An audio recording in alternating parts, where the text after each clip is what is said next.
Hey there, my name is Shane Craddock, and this is the Inner Edge podcast, where I share a different take on how to lead and live a sustainable, high-performance life. Over the course of different episodes, I'm going to challenge the belief that tension, stress, and struggle are essential to success and creativity. My experience is that there's an easier way, there's a better way, and indeed there's an essential way that we need to explore for the times that we live in. So let's go ahead, let's jump in and explore. Hi there, welcome to today's show. This is Shane Craddock here on the Inner Edge. And today's episode, I could probably do a few hours on this one. Obviously, I'm not going to, because I'll probably lose the audience, and also that's just not the way it's going to work here. But it is a massive issue, and I'm calling it, obviously, it's to do with procrastination. And I'm calling the episode, How Do I Stop Procrastinating? Now, I'm definitely going to give you some food for thought here. And we'll explore it a little bit. And this is one maybe you might want to even listen to this a couple of times to hear different ways the second or third time. In essence, what I'm going to say is, when it comes to things that you think you might be procrastinating on, or that you feel that you are, stop waiting for the time to be right, or you to feel right, before taking action. And within that, I'm going to talk about two things. One is, again, stop waiting to feel right. And then weirdly, I'm going to talk about kind of a mental jiu-jitsu move around training yourself to like everything that you do, even though your mind might start off not liking it. Now, this time of the year that I'm recording this episode, it's tax return time. Major pain in the bum. Nobody likes this particular time. Nobody likes, I guess, paying the taxes, but it is part of life. It's part of running a business. And certainly for me, when I was new to running my own business, I didn't realize, I thought, I can do this, but it was kind of one of those things that definitely fell into the bucket of procrastination. Didn't want to do it. Don't like doing that kind of stuff. It's not my strength, but for the first 2 years, certainly when I was running my own business, I left it into the long finger status. And ultimately, it caused me a lot of pain, a lot of hassle, and then late nights and stress and everything else just getting done. And then you get it all done, but at what cost? And that's a classic example, I think, because most people, it's a classic example of something I don't want to do, so therefore I'll procrastinate on it. And that could be having a difficult conversation with somebody as a leader, or even a child, or a loved one, or a partner. And you'll tell yourself all these different types of stories. And that's a very important point from my perspective. You tell yourself these stories to justify, well, I know it's not the right time. I'm not particularly clear on this yet. And I deal with procrastination, or people will come into me all the time and say, I'm a procrastinator. And I'm thinking of one particular person who was a great leader, actually, who would have always said to me, I'm a terrible procrastinator. And I'd be looking at him thinking, what are you talking about? Like, you've built a really good business. People really respect you. You get a lot done.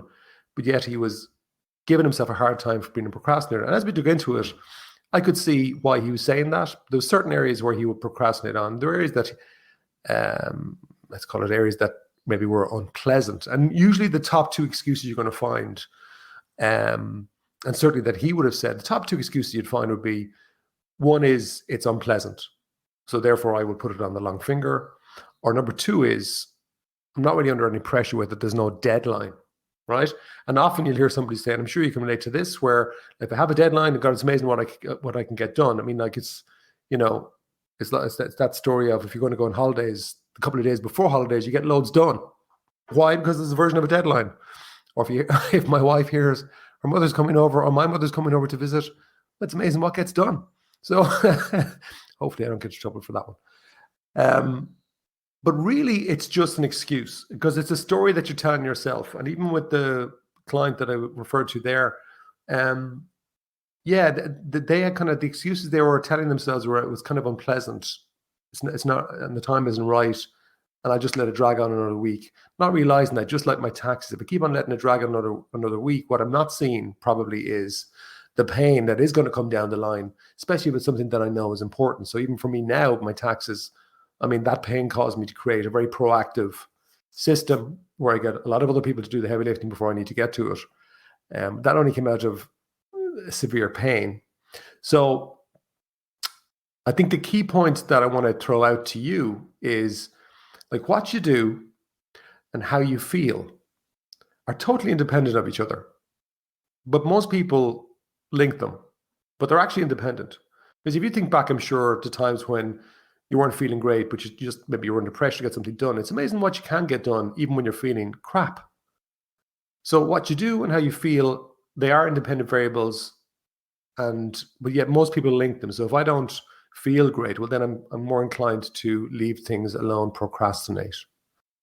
And in my job and what I do with people, something that I'd often do, if a client was complaining about putting off a task, and generally saying also that that's because they're a procrastinator, I would kind of generally ignore it, and I just say, right, call me back only when you have the task done, or we're only going to have a meeting when you have the task done. And most people will get the stuff done.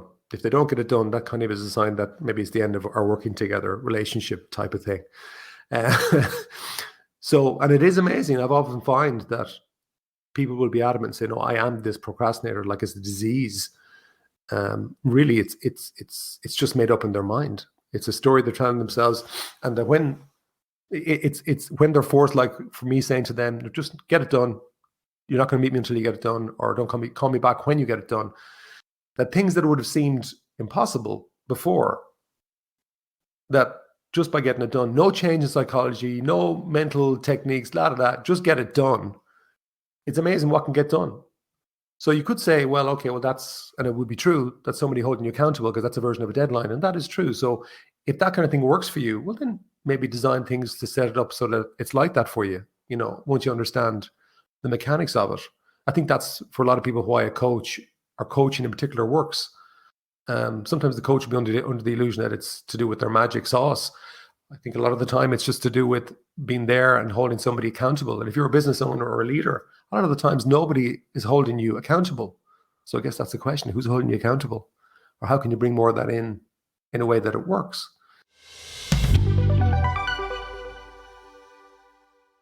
I thought I'd just let you know that something new is coming up in my world in the next couple of weeks, depending on when you're listening to this podcast. It is what I'm told is, you call it an AMA webinar, Ask Me Anything webinar. It's going to be on Thursday, the 25th of November. If you're listening to this after that date, you'll find there's a link in the show notes. It'll probably have the recording of that event. You're very welcome to watch it. It might help. If you hear it in advance, this is something I haven't done before. I can't guarantee anything other than I'll give you my very best of what I know. I'll share stories, I'll share questions, I'll share my own insights and experiences. I'll be very honest.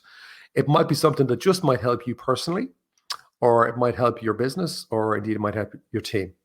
And if you'd like to attend, I think the link, it's free. It's in the link in the show notes below. Or you might know somebody connected to you that might benefit. Again, from my own experience of helping people, it could be literally anything: business, sport, life, mindset. Quite happy already. I see some questions coming through. We have a link on the registration page where you can ask a question that's anonymous. So you don't have to put your name on it. So if it's something very personal, that's fine. We won't know. I'll just answer the question for you. And again, we'll try this out as an experiment and see if it helps. But it could be something that really might make a difference to you, I hope. So maybe think about a specific problem or challenge that you find yourself in, or maybe some question that you're really trying to solve. Like, what's your number one challenge? What's your number one problem? What's your number one question that you'd love to ask? This might just strike a chord, and maybe I'll see you there at the Crowdcast. It's I'm being interviewed hosted by Tamara Howard, who's a marketing communications specialist. We can't see anybody who comes in. We might see your name. We can't see any faces. It's not like Zoom. So it's just myself and Tamara having a chat. She'll kind of make sure I don't get off the hook and that I give you proper answers as well, which would be good. So the details, as I say, are in the show notes. So let's get back to this episode.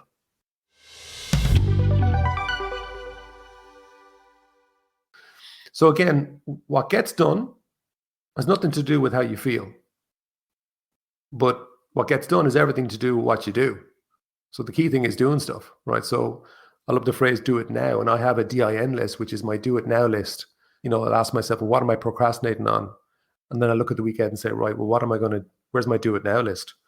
Uh, and ignore what my mind's saying about, well, I don't really feel like doing this now, because that's we live in a cause and effect world. Everything you get that gets done has everything to do with what you do.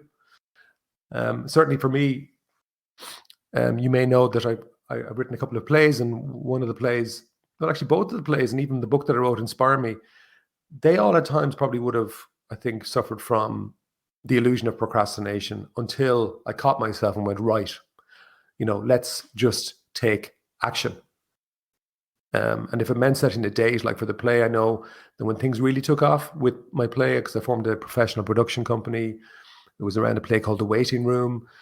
Really, things changed when I went, right, let's book the dates at the theatre, let's pay the deposit. Now it's set in stone. Oh, crap. We got to take action. So that was good, because that was the deadline and that worked. But on a general level, a lot of people will talk and maybe sometimes get confused in my work, because I'll always be talking about state management. And because if you think about when you're generally in the flow or highly engaged, very productive, or attacking things that perhaps you might have otherwise procrastinated on, you generally find a lot of the time, like when you're in a good form, you probably will tackle those things. But what I find is more important, like that's your A game, but what I find it's more important to have a really solid B game, where when you're not feeling great, that you still show up and you give your best and you take on the things that your mind is telling you not to do, especially when you're not feeling great. And that is the sign of an A player, that they have a really solid B game, that when their mind is given out or complaining or moaning, and again, it's their mind, that narration, that inner voice, that they still show up and just get stuff done. And I think that's key, is having a really solid B game, to me, is the key to getting around procrastination and becoming an A player. I think one other thing I wanted to share was around, there's a study into people who've been at the top of their game for a minimum of, I think it was maybe 19, 20 years. But the one thing they all had in common, apart from certain things to do with their mindsets, was that they had really spent time figuring out what they didn't like doing, and they stopped doing it. So they would have delegated, got rid of it. And that might be an option for you. But for a lot of people, it isn't, or maybe you don't want to. So what's the alternative if you can't? I've still got to do stuff, Shane, that I don't really like doing. And for me, Shane Craddock, I have things I don't like. My mind doesn't like doing. My mind doesn't like doing. So how have I trained myself to get them done? Some days are better than others. I'm still working on this myself. That's the truth. I think I'm always a work in progress. But what I have done, and which works very effectively, is just train myself to like everything that I do. I watch my mind. I tell my mind, no, we're going to have fun with this. I have to get it done. So at least let's enjoy it. And I always remember talking to a director of a company a few years ago who kind of got into this mode or phase of really hating their work. And I was thinking about doing different things and everything else like that. And I said, look, that's fine. You might go off and do different things. Who knows? But right now, you're actually not serving the business, and you're not serving yourself, and you're really dragging your mindset down. Why not just train yourself to be in the moment and give the very best to this particular moment, whatever you're doing? And it was shocking for them how they converted what seemed to be kind of almost a toxic approach to work to something that became almost energizing. So again, as I said, I could spend a lot of time exploring this particular area. But that's probably the main stuff I wanted to throw at you today. So in terms of you, what are you procrastinating on? Would you be open to making a list, your procrastination list? And then maybe on the left-hand side, you've got what you're procrastinating on. On the right-hand side, call it the DIN list, the do it now list. But for each one of the things you're there, just watch what your inner voice is saying. Like, what's the story your inner voice is telling you about that? How is it going to justify avoiding it? Again, could it be to do with, it just doesn't feel like the right time, or I don't particularly like that, or I'll just leave it another week, or I'll leave it another month, or I'll leave it. Yeah. But what are you thinking about it? And maybe where could you kind of bring in a simple deadline, or perhaps somebody to hold you accountable on it, or even to challenge whether your excuse is valid or not? So I think the key takeaway I want to throw out to you here is that, again, what gets done has nothing to do with how you feel, really. It's got everything to do with what you do. So if that's the case, maybe it's time to write out that list, to pick one and DIN. Do it now. You might get a bit of a shock. I think you will. If you do, email me. Thanks for being with me. Bye-bye.